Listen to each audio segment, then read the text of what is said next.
Nos colocamos em pé. Pastor Zé Lima, passe, ministre e ore por todos nesta noite.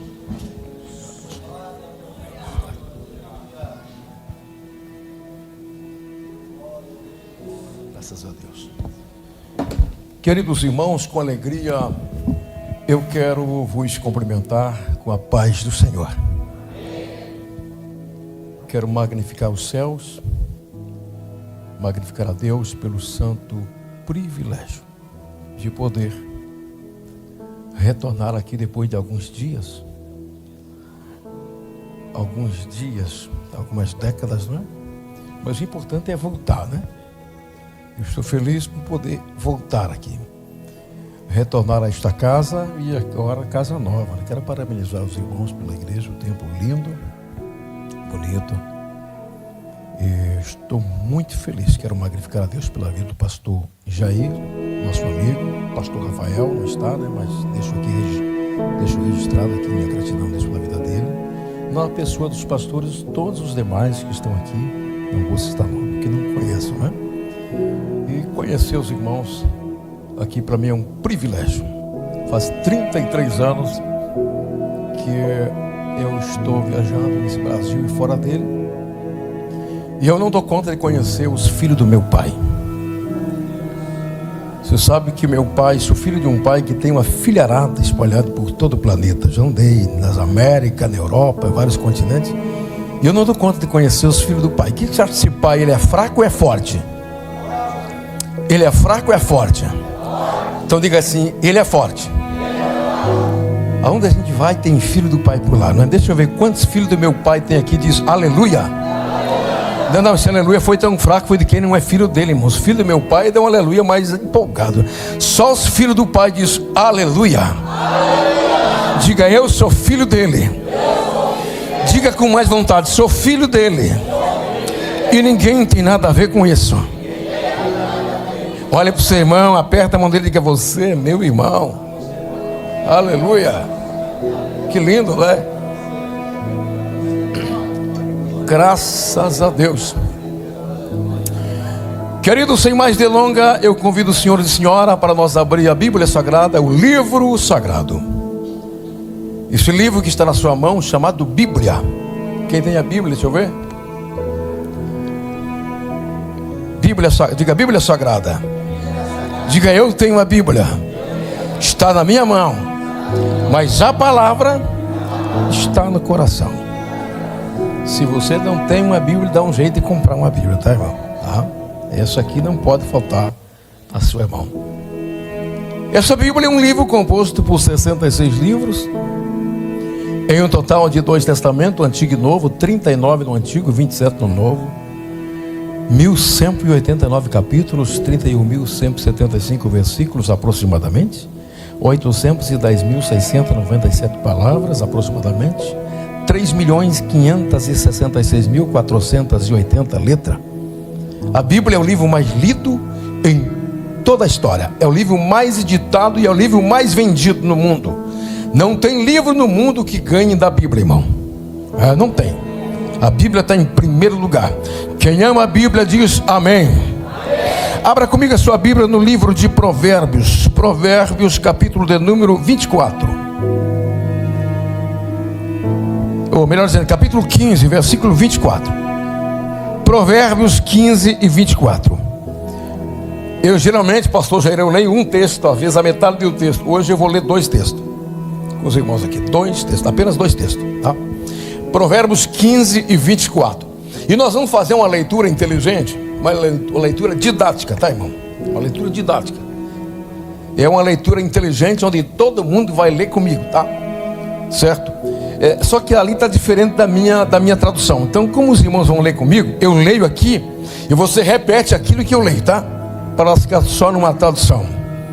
Vai ser a melhor leitura da nossa história, vai ser agora. Irmão, por favor, leia com vontade. 15 e 24 de Provérbios. Eu leio e tu repetes pausadamente a leitura. Para os entendidos, o caminho da vida é para cima, para que ele se desvie do inferno que está para baixo. Essa leitura foi para ensaiar. Quando os irmãos cantam aqui, os irmãos primeiro ensaiam para cantar, não é? Então nós ensaiamos para ler. Leia com mais força, com mais dinâmica. Para os entendidos, o caminho da vida é para cima. É para onde? Para que se desvie do inferno. Desviar do quê? Que está para baixo. Está para onde? O caminho da vida é para onde? E o caminho do inferno é para onde? Então diga assim: para cima ou para baixo. Agora eu vou ler outro texto, não precisa nem você procurar na Bíblia. Eu vou ler outro texto aqui, que está no livro de Hebreus, capítulo 9, versículo 27. Eu leio e tu repete. Diz assim: e aos homens está ordenado morrerem uma só vez, vindo depois disso o juízo. Vamos para encerrar outra vez. E aos homens, e a quem? Está ordenado morrerem. O que está ordenado? Morrerem uma só vez. Quantas vezes? Quantas vezes? Vindo depois disso o juízo. O que é que vem depois? Juízo. Amém? Essa é a leitura inteligente, né, irmão? A gente lê entendendo o texto, né? Queridos, antes que você sente, eu quero chamar a tua atenção, e eu quero ser muito objetivo aqui, porque hoje à tarde eu estava conversando com Deus, e o Senhor introduziu esses dois textos no meu coração, e baseado nesses dois textos tem uma mensagem muito profunda que o Senhor me deu, e eu preciso entregar para a igreja hoje, tá? Por quê? Poderá acontecer de eu não voltar mais aqui, só Deus sabe o dia do amanhã, né? Então eu tenho um compromisso de falar esta mensagem em todas as igrejas que eu for, pelo menos em um culto eu tenho que falar este assunto. Hoje eu quero falar sobre 3 verdades da vida. Mas antes de nós entrar no assunto, eu quero perguntar aos irmãos: quem está disposto comigo a gente fazer desse culto como se fosse o nosso último culto aqui na terra? Fosse o último. Onde está? Vamos imaginar que depois desse culto a gente vai para a eternidade, tá? Então eu desafio a sua fé. Presta seu ouvido. Eu vou tratar de um assunto que é muito forte, e vamos imaginar que é o nosso último culto aqui na terra, tá bom? Grita comigo: 3 verdades fundamentais relacionadas com a minha vida. Amém. Sentai-vos, vamos ouvir a palavra.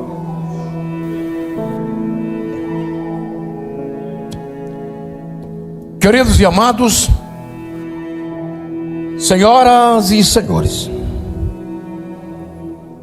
o texto ora lido, principiando aqui pelo Provérbios 15, 24, trata de um assunto muito forte.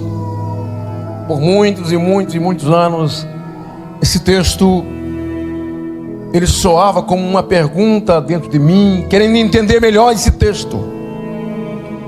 E o Senhor trouxe-nos uma revelação sobre o assunto que está impregnado dentro do texto. O texto tão simples que diz que para os entendidos. Quem são os entendidos? Há uma tradução da Bíblia que diz que para o sábio. Quem é o sábio? Inteligente. É aquele que procura conhecer as verdades. É aquele que busca entender os fatos, a realidade. Quem é que está proferindo esse texto? Você conhece melhor do que eu. Esta palavra, ela é proferida pelo sábio Salomão. Quem foi Salomão? Filho de Davi. Salomão, ele fora o segundo filho de Davi com Batseba. Você sabe que Davi teve um relacionamento ilícito com esta mulher, e desse relacionamento ilícito nasceu o primeiro filho, e Deus não permitiu que esse filho vivesse. Na sequência nasce o segundo, e o Salomão é o segundo filho de Davi com Betseba. Deus se agrada de escolher o Salomão. Eu creio que lá, se gerando ainda no ventre da sua mãe, Deus se agradou de escolher e usar Salomão. Separou Salomão para um grande projeto. Que projeto era esse? Dar sequência ao reinado do pai. E agora Salomão, muito cedo, muito jovem, ele é chamado por Deus para assumir o lugar do pai, Davi. Interessante a gente saber que quando Salomão se sente chamado, pastor Jair, quando Salomão se sente escolhido, separado por Deus para tão grande obra, para tão grande responsabilidade, a gente observa, eu parece que vejo, eu consigo fazer uma viagem no tempo, imaginar o Salomão entrando para dentro do seu quarto, fecha a sua porta e ele vai falar com Deus, vai orar. Quando ele sente o peso da responsabilidade, ele vai orar a Deus, ele vai falar com Deus. E é interessante que na oração de Salomão, a gente não vê Salomão pedindo a bênção da prosperidade, a gente não vê Salomão pedindo ouro, prata, riquezas, não. Salomão, ele pede uma coisa exclusiva para o Senhor, e é isso que me chama muita atenção, e eu fico impressionado com a oração dele. O que ele pede para Deus, pregador? Sabe o que ele pede? Na sua oração, parece que vem ele prostrado, curvado, lá no seu quarto, ele fala com Deus: ó Deus, dai-me sabedoria.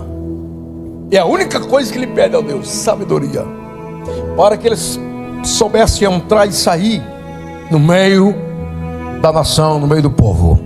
A Bíblia diz que Deus se agradou da oração do menino. Deus gosta da oração dele, Deus se agrada. E a Bíblia fala que Deus deu a ele a sabedoria que ele pede. Deus entregou para ele uma sabedoria extraordinária, mas também Deus deu a ele até o que ele não pediu, que foi riqueza, ouro, prata, de maneira que Salomão se transforma num grande homem.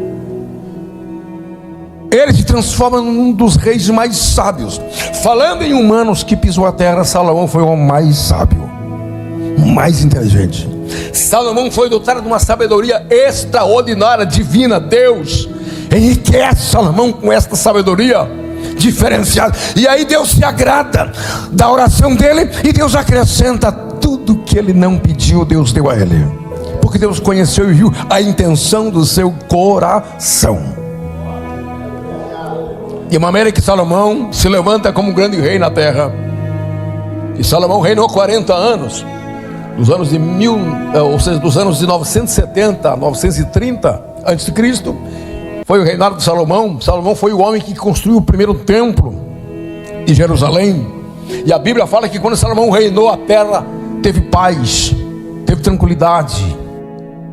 Salomão foi o homem mais sábio, o rei mais rico.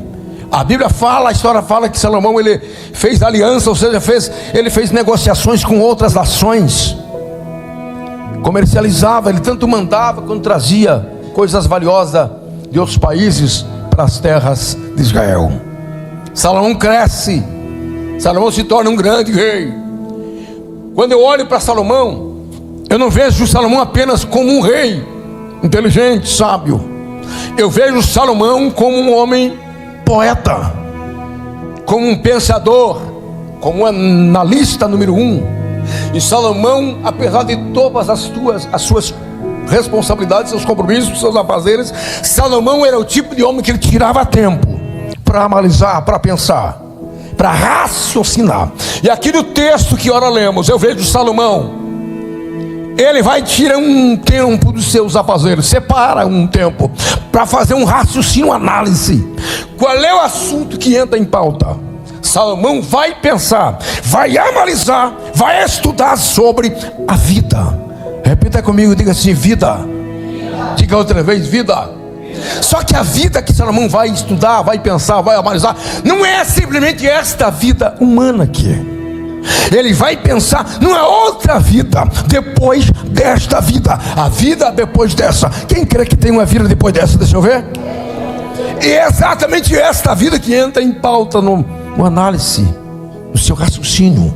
Então você não vai pensar sobre a vida depois desta vida, que eu considero a vida depois desta é a vida real, é a vida verdadeira, porque esta vida, ela é limitada, ela é curta demais, mas a vida depois desta, na outra dimensão, é uma vida chamada de vida eterna. O que é eterno? É aquilo que não tem princípio e não tem fim. Irmão, depois que nós sair desta dimensão, desta vida terrena humana, nós entraremos nesta dimensão da vida eterna. É uma vida que não acabará jamais. Salomão vai pensar sobre a vida, e aí ele descobre muito rápido, ele chega à conclusão muito rápido no seu raciocínio.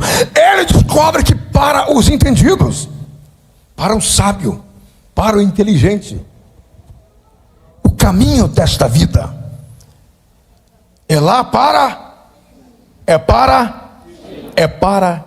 cima. Salomão descobre, ele chega à conclusão que para os entendidos, para o sábio, para o inteligente, para quem quer conhecer as verdades eternas, o caminho da vida é para cima. Aí diz ele, para que se desvie do inferno que está para baixo. Então, valendo desta verdade, desse texto tão simples, eu quero trazer ao senhor e à senhora sobre 3 verdades da vida. Quem quer me ouvir diz amém. Amém. Primeira grande verdade relacionada à nossa existência, irmão. São 3 verdades que eu quero destacar aqui. A primeira verdade é a grande verdade da morte física. Morte física. O ser humano nasce, cresce e morre. Uma vida humana começa 10, 15 dias após uma concepção. Uma vez essa vida gerada lá no ventre da mãe, esta vida de lá para cá vem na contagem regressiva. É interessante você entender que a sua vida, ela não está aumentando, ela diminui. Quando a gente faz aniversário, a gente tem a mania de dizer, completei mais um ano de vida, é um ano a menos de vida. Nós estamos na contagem regressiva. A vida humana, ela vem diminuindo. Cada ano que passa, cada mês, cada dia, hora, minuto, segundo e milésimo de segundo que passa da sua existência, tu está chegando mais perto da morte. A morte física é uma verdade absoluta, natural, relacionada à nossa existência, e ninguém escapa dessa verdade.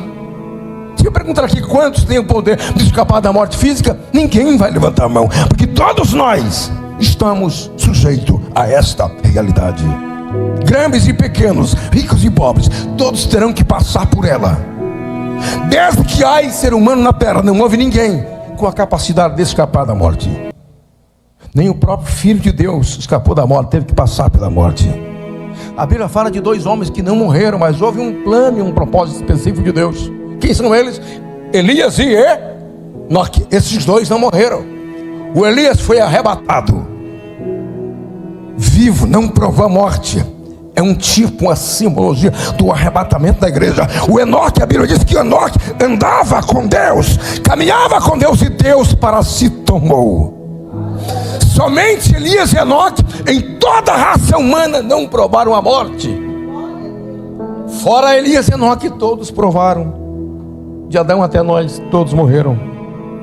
Ninguém conseguiu escapar da morte. Sabe quem é que não vai provar a morte, querido? Que não vai provar a morte é aqueles que tiverem com seus nomes escritos no livro da vida no momento que a trombeta tocar. Esses não provarão a morte. Fora disso, todos terão que morrer. Então, para começar o sermão profético da noite, eu vim aqui te avisar que você está para morrer. Aleluia ou não aleluia? Pregador, você vem aqui falar de morte? Sim, estou falando da morte física. Morte física. É interessante que o ser humano não gosta dela, né? Nós não gostamos da morte, não acostumamos com ela. Nós não acostumamos com a morte. Ninguém quer morrer, não é?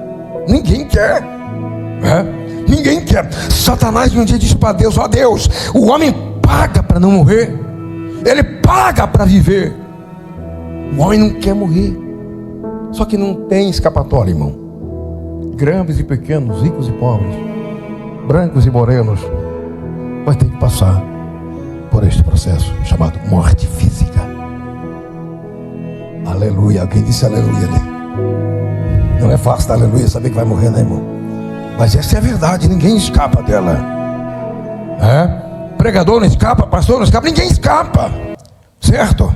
Vai chegar a hora que ela vai bater a porta da nossa existência. Se a gente está preparado, a gente vai, né? E se não está preparado, vai da mesma forma. Aleluia ou não aleluia, irmão? Ninguém escapa dela.